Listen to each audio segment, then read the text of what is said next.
Empatiya məsələsi çox mübahisəli bir məsələdir. Çünki empatiya dediyimiz şey aktiv bir prosesdir. Pasiv bir proses deyil.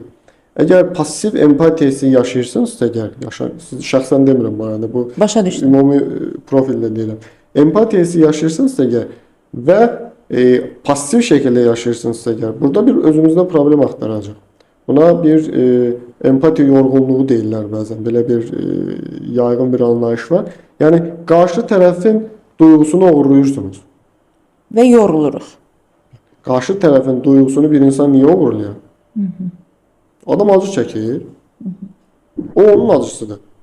Siz o acını paylaşa bilərsinizsə əgər, bu funksional bir empatiya deyə bilərik buna. Yəni sənin acını az da olsa tanıyıram, sənin qədər hiss edə bilmərəm. Bu mümkün deyil. O sənin acındır. Mən öyle bir şey, mesela biri vəfat edir, deyək ki, uşağımız vəfat edir, gənc yaşda, uşaq yaşda, sənin acını anlayıram. Anlaya bilməzsən. O acı onun acısıdır. Bəli. Yəni öz uşağın vəfat edirsə belə onu anlaya bilməzsən. Amma acını tanıyıram. Acı duyğusunu tanıyıram. O acının nəyə bənzəyə biləcəyinə dair bir fikrim var. Və buna müdaxilə edə bilərəm. Yəni o insanın acısını hafiflətməyə, onu düzəltməyə, ona kömək eləməyə yönəlmiriksə, yanında ola bilər. Ondan uzaq duracaq. O empatiya deyil. O özünə mazoxist bir həzdir.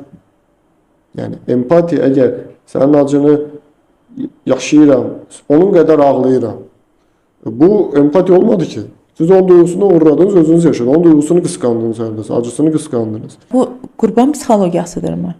Qurban psixologiyası deyil, amma mazoxizm deyəcəyik buna. Qurban psixologiyası nə zaman olar?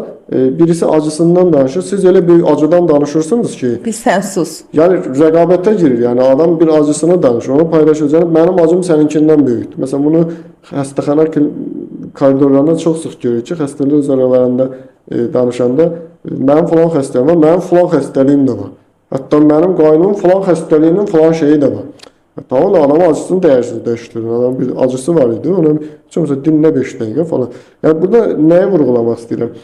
Empatiya aktiv bir prosesdir. Məsələn, yas yerlərində birisinin yaxını vəfat edib, gedirsiniz orada, hətta qadınlar ağlayırlar, kişilər bir-birinə dəstək olurlar, üzgün görünürlər, hətta qohumlar üçün saqqalı. Amma o orayla sınırlıdır. Başqa yerdə deyib ki, bəylənə bilərsiniz.